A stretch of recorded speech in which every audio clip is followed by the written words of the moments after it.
Hola, buenos días. Bienvenidos al proyecto EPG Patsala de Español. Me llamo Carlos Izquierdo Tobías y soy exprofesor visitante de Jamia Millia Islamia en Nueva Delhi. Ahora nos encontramos en el módulo 9 del paper Introducción al cine español sobre el gran realizador Luis Buñuel. Luis Buñuel fue uno de los artistas más influyentes del siglo XX. Su extensa y variada filmografía está plagada de historias nada convencionales y de imágenes que se han convertido en iconos del cine, como el paralelismo entre la nube cortando la luna y la navaja cortando el ojo de una mujer. Desde sus inicios como cineasta con Un perro andaluz y La edad de oro, el aragonés demostró una personalidad única y un profundo sentido crítico de la realidad social, algo que pervivió hasta sus últimas obras. Algunos de sus temas recurrentes son la religión, el fetichismo y la entomología. Ya en su madurez reconocería que los autores que más habían influido en su visión del mundo eran el filósofo y revolucionario alemán Friedrich Engels, coautor junto con Karl Marx de obras base del socialismo, comunismo y movimiento sindical, el escritor y filósofo francés Marqués de Sade, cuyos temas recurrentes son un profundo ateísmo, la descripción de parafilias y actos de violencia, y el escritor y entomólogo francés Jean-Henri Casimir Fabre. El director aragonés tuvo además la oportunidad de participar en modelos estéticos y de producción de muy variada naturaleza, como el surrealismo, el melodrama popular mexicano o la modernidad del cine francés de los años 60 y 70. Luis Buñuel Portolés nació el 22 de febrero de 1900 en Calanda, una localidad de Teruel en la que existía una clara división social entre los terratenientes y los labradores que trabajaban para ellos. La familia se mudó a Zaragoza, donde su padre, que había amasado una fortuna en Cuba antes de casarse, sería profusamente respetado. Desde niño, Luis recibió educación religiosa, lo que marcaría profundamente su imagen del mundo y el contenido de su obra. Jean-Claude Carrière, que trabajó durante años con Buñuel en la elaboración de guiones de las películas del aragonés, considera que el surrealismo es parte intrínseca de la cultura española. El escritor francés probablemente se refiera a la relación entre religión, sexo y muerte que se convirtió a través de la educación católica en parte esencial del mundo fílmico de Buñuel. En 1917 se trasladó a Madrid para estudiar ingeniería agrónoma. Su estancia en la residencia de estudiantes fue sin duda de gran crecimiento artístico. Entre sus amigos y compañeros se encontraban el gran poeta Federico García Lorca y el pintor surrealista Salvador Dalí. En ese tiempo llegaría a hacer preparados para el laboratorio de Ramón y Cajal y trabajaría con el renombrado entomólogo Cándido Bolívar. Buñuel siempre admitió que su interés por el cine como medio de expresión artística fue el resultado de su incapacidad para producir obras literarias. La poesía era para él el arte que más respeto le inspiraba. Sin embargo, también se ha dicho que Buñuel encontró en el cine un medio más adecuado que la poesía para expresar el mundo subconsciente, el de los sueños y el instinto. En 1920 se trasladó a París, la entonces capital artística del mundo, que ofrecía un ambiente sofisticado y liberal. En la capital de Francia, Buñuel frecuentó las salas de cine con fervorosa insistencia. Los cómicos americanos como Buster Keaton eran sus favoritos, pero la película que realmente le dio el empuje definitivo para dedicarse al cine fue Las tres luces del realizador alemán Fritz Lang. Comenzó entonces a trabajar de aprendiz con James Epstein. El aragonés asistió al director francés en Mauprat 1926 y La caída de la casa Usher en 1928. Con la experiencia adquirida en las mencionadas películas, Buñuel se aventuró en el rodaje del cortometraje Un perro andaluz en 1929, escrito en colaboración con Salvador Dalí y con el dinero aportado por la madre de Buñuel. Uno de los títulos que se barajó para el filme fue el de «Es peligroso asomarse al interior», invirtiendo la advertencia de las ventanillas de los trenes «Es peligroso asomarse al exterior». Se dice que el guión nació de la confluencia de un sueño de Dalí en el que hormigas recorrían la palma de una mano y un sueño de Buñuel en el que alguien seccionaba el ojo de otra persona con una navaja. Escribieron el guión en 6 días tratando de evitar todo lo que proviniera de la cultura o la educación.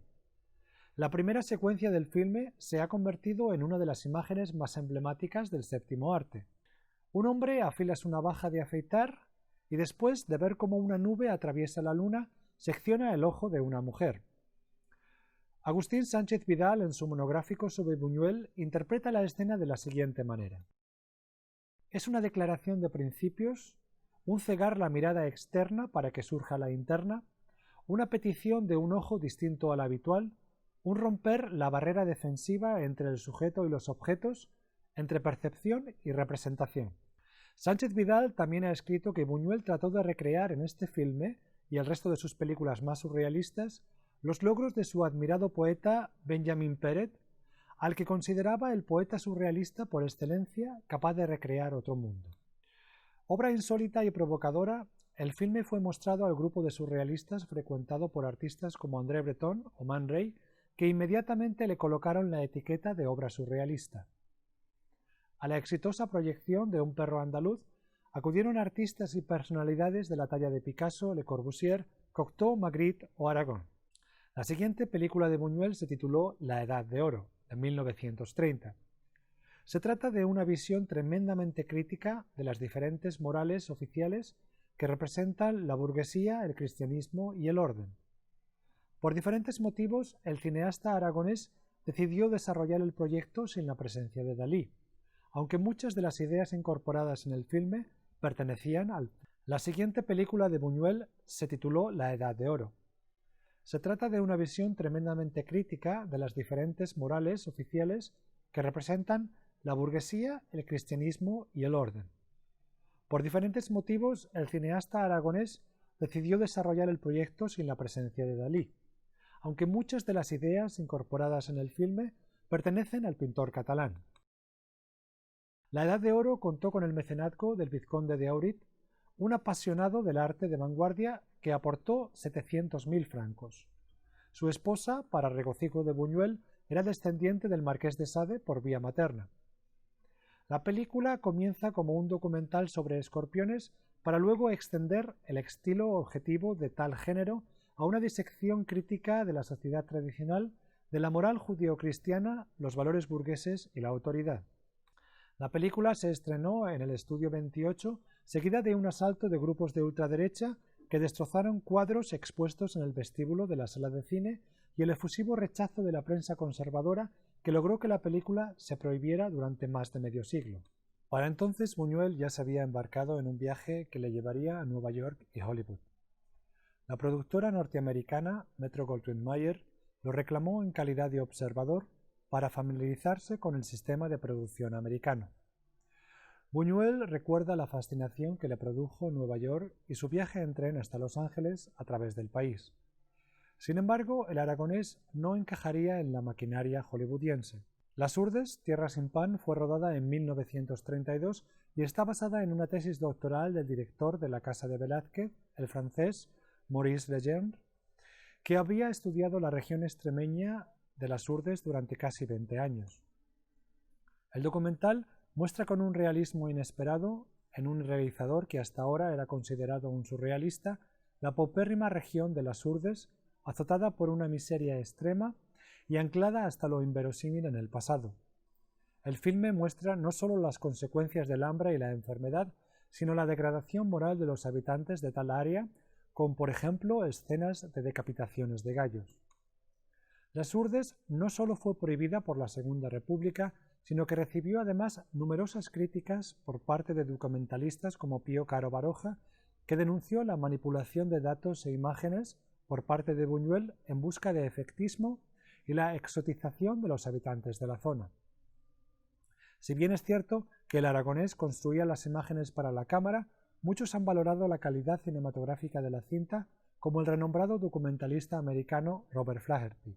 El final de la Guerra Civil Española le sorprende en Los Ángeles, pronto comienza a trabajar en el Museo de Arte Moderno de Nueva York y en 1941 el final de la Guerra Civil Española le sorprende en Los Ángeles. Pronto comienza a trabajar en el Museo de Arte Moderno de Nueva York y entre 1941 y 1943 desarrolla su labor como supervisor y jefe de montaje de documentales para la Coordinación de Asuntos Interamericanos bajo el patrocinio de Nelson Rockefeller. El clima antiizquierda de la caza de brujas dificultó paulatinamente su estancia en Estados Unidos.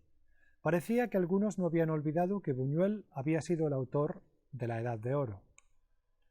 En México, Buñuel encontró no solo un nuevo hogar en el que se instaló de por vida, sino además una industria en la que crecer como cineasta y explorar su visión del mundo. Su primera película, Gran Casino, de 1946, con el conocido cantante mexicano Jorge Negrete, fue un fracaso comercial. 3 años después, el exitoso estreno de El Gran Calavera, de 1949, revalidó su capacidad como realizador comercial. Su próxima película, Los Olvidados, 1950, le devuelve su autoestima como autor. El filme retrata la pobreza suburbana de Ciudad de México con una crudeza que recuerda a las de las urbes. Las reacciones adversas a la película no se hicieron esperar. Ultranacionalistas mexicanos rechazaron la película y algunos incluso pidieron la expulsión de Buñuel del país. El premio al mejor director que le otorgó el Festival de Cannes de 1951 le devolvió parte de la reputación perdida en México. Cabe destacar el apoyo que el filme recibió por parte de Octavio Paz, que trabajó como comisionado del gobierno mexicano para el festival. Los Olvidados fue la segunda película, después de Metrópolis, de Fritz Lang, de 1927, reconocida por la UNESCO como Memoria del Mundo. En Los Olvidados, Buñuel creó una obra que se desarrolla en 2 planos. Uno es el realista, cercano al documental, que revela el profundo conocimiento que el aragonés tenía de Ciudad de México y de la situación de los niños abandonados en la urbe. El otro se refiere a lo subliminal y descansa sobre imágenes y metáforas concretas como la ausencia del padre, el permanente conflicto edípico, la inquietante presencia de las gallinas, la brutal repetición de los brazos que suben y bajan golpeando con palos y piedras, la música a menudo tortuosa. Todo ello crea un clima de malestar que, como sordo y opaco ruido de fondo, cala hasta lo más profundo, permitiendo a Buñuel llevar al terreno de su poética una trama que, simultáneamente, podía seguirse en su desarrollo narrativo. En 1951, Buñuel estrenó Él, inicialmente un fracaso comercial, pero que ha sido revalorada con el tiempo como una de sus obras maestras. Se trata de una cinta sobre los celos patológicos de Francisco Galván, un joven soltero obsesionado con la novia de su amigo, el ingeniero Raúl. Basada en una novela de Mercedes Pinto, la historia hace un retrato memorable de un psicótico paranoide. El gran psicoanalista francés Jacques Lacan solía mostrar la película en sus seminarios como ejemplo de la paranoia. Basada en la novela homónima de Benito Pérez Galdós, Nazarín, de 1958, fue seleccionada como la candidata mexicana para la mejor película extranjera de los Oscars y recibió el premio internacional en el Festival Internacional de Cine de Cannes de 1959. Protagonizada por el actor español Francisco Rabal, la película narra las desventuras de un sacerdote manchego durante los primeros años del siglo XX en el México de Porfirio Díaz. El padre Nazario es un hombre misterioso que trata de seguir los pasos de Jesús, dedicando su vida a los más necesitados, que habitan en las cercanías del mesón de Chanfa. Intentando proteger a una prostituta que ha provocado un incendio en un mesón, se ve obligado a abandonar el lugar. Sus acciones, guiadas por su concepto de caridad cristiana, generarán una serie de conflictos que le harán replantearse su propia fe. La trama toma elementos y caracteres de la pasión de Cristo, como los fariseos, los centuriones, María Magdalena, Marta y María, el buen ladrón, etc., equiparando a Nazarín en sus tribulaciones con Jesús. Paradójicamente, la Oficina Católica Internacional de Cine consideró la obra como una defensa de los valores cristianos. Buñuel, sin embargo, reaccionó con su famosa sentencia: «Gracias a Dios, todavía soy ateo». Nazarín es considerada la 6ª mejor película mexicana, según la opinión de 25 críticos y especialistas, en una lista publicada por la revista Somos en julio de 1994. Buñuel regresó entonces a España para el rodaje de Viridiana, 1961, protagonizada por Silvia Pinal, Francisco Rabal Buñuel regresó entonces a España para el rodaje de Viridiana, 1961, protagonizada por Silvia Pinal, Francisco Rabal y Fernando Rey, y basada en la novela Alma de su admirado Benito Pérez Galdós. Viridiana cuenta la historia de una novicia de mismo nombre que antes de tomar los hábitos visita a su tío don Jaime. El extraordinario parecido de Viridiana con la difunta esposa de don Jaime hace que éste se obsesione con la novicia e intente convencerla de casarse con él. Ante las negativas de la joven, don Jaime le miente diciéndole que la ha poseído mientras dormía. Viridiana decide abandonar la casa, pero el suicidio de su tío la impulsa a quedarse en la mansión, practicando la caridad cristiana con los vagabundos del lugar. La llegada del hijo de don Jaime, Jorge, generará un conflicto en la mansión. Este quiere poner la hacienda a producir y echar a los vagabundos. Una de las escenas más memorables de la película es aquella en la que los vagabundos organizan una gran comilona en la casa y se toman una fotografía posando como Jesús y los apóstoles en la obra La última cena de Leonardo da Vinci. Los comentarios blasfemos y actitudes vulgares de los personajes hacen de la escena una parodia grotesca de La última cena. El filme, representante oficial de España en el Festival de Cannes, obtuvo la Palma de Oro, pero poco después, los comentarios blasfemos y actitudes vulgares de los personajes hacen de la escena una parodia grotesca de La última cena. El filme, representante oficial de España en el Festival de Cannes, obtuvo la Palma de Oro para poco después ser prohibida por la censura española como reacción a un artículo del periódico vaticano L'Osservatore Romano que la consideró blasfema y sacrílega. Quizás debido al éxito de Viridiana, Gustavo Latriste, el productor, produjo El ángel exterminador 1962 sin tan siquiera leer el guión. Cuando vio la película terminada, el productor reconoció no haber entendido nada, pero la consideró una obra maravillosa. Y es cierto que la película ofrece una narrativa nada convencional. El matrimonio Edmundo y Lucía Nobile ofrecen a sus amigos una cena en su mansión después de haber asistido a una representación de una ópera. Los sirvientes pronto perciben que algo extraño está ocurriendo en la casa, mientras acciones y diálogos se repiten misteriosamente. Es entonces cuando deciden abandonar el recinto. Más tarde, los invitados se sienten incapaces de abandonar el salón, a pesar de que no hay ningún obstáculo físico que les impida salir. A medida que pasan los días, el ambiente comienza a enviciarse. La casa es declarada en cuarentena por las autoridades que esperan ansiosas en la calle, mientras la multitud curiosa se agolpa en la entrada. Uno de los personajes, Leticia, después de haber tenido relaciones con Edmundo, tras una cortina, propone que cada uno se sitúe en la misma posición en la que estaban cuando el extraño evento comenzó. De esta manera, logran abandonar la mansión. El ángel exterminador es una de las obras más personales de Buñuel y una de las más originales del momento. El aragonés explora la idea de aislamiento para estudiar las relaciones sociales. La película se ha visto como una referencia a la primera velada pascual en la cual los judíos estaban encerrados en sus casas. El sacrificio de Cristo, el Cordero inmolado, posibilitaría la salida. Sin embargo, el propio Buñuel recuerda que hay interpretaciones políticas más acertadas, como la parálisis de la burguesía. El sacrificio de Cristo, el Cordero inmolado, posibilitaría la salida. Sin embargo, el propio Buñuel recuerda que hay interpretaciones políticas más acertadas, como la parálisis de la burguesía, o incluso interpretaciones psicoanalítico-sexuales, puesto que todo vuelve a su orden anterior cuando Leticia es satisfecha sexualmente. La colaboración de Buñuel con el guionista francés Jean-Claude Carrière resultó en algunos de los títulos más emblemáticos de la filmografía del aragonés. En 1966 se estrenó en francés Belle de Jour, protagonizada por Catherine Deneuve. El filme mezcla realidad y sueños en forma de fantasías sexuales para trazar la historia de Séverine, casada con un cirujano, Pierre, con el que comparte un lujoso apartamento.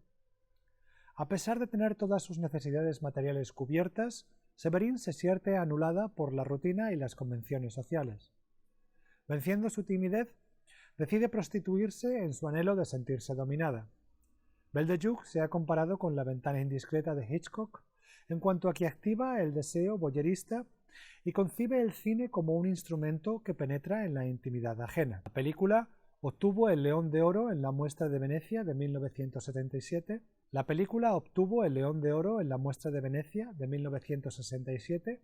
El éxito del filme convenció a productores de conceder completa creatividad. La película obtuvo el León de Oro en la Muestra de Venecia en 1967. El éxito del filme convenció a productores de conceder completa libertad creativa al aragonés en sus próximas producciones. Tristana se rodó en 1970 en España como una coproducción hispano-franco-italiana. Con Catherine Deneuve y Fernando Rey al frente del reparto, Tristana se basa en la obra homónima de Benito Pérez Galdós. La historia, que se desarrolla en el Toledo de los años 30, narra la relación entre Don Lope, un maduro rentista, y Tristana, de la que él se ha hecho cargo al quedarse esta huérfana. Don Lope la hace su amante, pero Tristana abandona la ciudad con el joven pintor Horacio. La muchacha regresa a Toledo con una enfermedad. Don Lope la hace su amante, pero Tristana abandona la ciudad con el joven pintor Horacio. La muchacha regresa a Toledo con una enfermedad que le ocasionará la amputación de una pierna. Don Lope termina casándose con ella. Una noche de invierno, Tristana deja abierta la ventana de la habitación de un convaleciente Don Lope, causándole la muerte. La pierna amputada de Tristana resulta en una imagen que sugiere infinidad de interpretaciones. Ahonda, por ejemplo, en el fetichismo de Buñuel, refiriéndose a esa mórbida combinación de muerte y deseo tan característica del cine del aragonés. Por otro lado, se llena de tintes políticos cuando en una escena del filme Don Lope lee en un periódico sobre la gangrena que sufre España. La censura franquista imposibilitó el rodaje en España de El discreto encanto de la burguesía de 1972, que tuvo que trasladarse a Francia. Obtuvo el Oscar a la mejor película extranjera en 1972. La película acompaña a un grupo de burgueses invitados a una cena en la que lo real y lo onírico se entremezclan sin previo aviso. El espectador se ve inmerso en una narrativa que frustra sus expectativas constantemente y que no llega nunca a un final satisfactorio. Parece que Buñuel no solo lanza sus críticas hacia la burguesía que tanto detestaba, sino que también reta al espectador acostumbrado a narrativas convencionales. El fantasma de la libertad, 1974, continúa cuestionando el concepto de causa. El fantasma de la libertad, de 1974, continúa cuestionando el concepto de causa-efecto, ofreciendo una narración que se presenta como una celebración del azar. Buñuel mismo consideraba la libertad como un fantasma escurridizo que no se deja asir. El filme está formado por 14 capítulos entrelazados por un personaje o una situación que conecta una trama con la siguiente. El primer capítulo se desarrolla en Toledo en 1808 durante el asalto de las tropas napoleónicas. El resto de los capítulos muestran escenas contemporáneas en las que el surrealismo y la provocación van de la mano. Finalmente, ese oscuro objeto de deseo, 1977, significó el colofón de la obra de Buñuel. En la película, libre adaptación de la novela de Pierre Louis, La mujer y el pelele, Fernando Rey interpreta a un hombre maduro enamorado de la joven bailarina Conchita. Una gran novedad en este filme es que el personaje de Conchita es interpretado por dos actrices, la francesa Carole Bouquet y la española Ángela Molina. Sánchez Vidal opina que Ángela Molina es un personaje más carnal, el arquetipo de la morena pasional, y Carole Bouquet. Una gran novedad en este filme es que el personaje de Conchita está interpretado por dos actrices, la francesa Carole Bouquet y la española Ángela Molina. Sánchez Vidal opina que Ángela Molina es un personaje más carnal, el arquetipo de la morena pasional, y Bouquet es más espiritual, el arquetipo de la rubia etérea. Los temas principales de la filmografía de Buñuel se encuentran de nuevo en esta película: la imposibilidad de la realización de los deseos ocultos, la crítica de los valores tradicionales y la prevalencia del azar. Religión y fetichismo se unen en el símbolo de la lencería de Conchita, que se transforma en un cinturón de castidad. Las memorias de Buñuel aparecen en francés redactadas por Jean-Claude Carrien en 1982 bajo el título Mi último suspiro. Luis Buñuel falleció el 26 de julio de 1983 en Ciudad de México. Sus cenizas fueron esparcidas en el monte Tolocha, en Calanda, su pueblo natal. Y esto ha sido todo, esto ha sido el módulo sobre Luis Buñuel. Muchas gracias.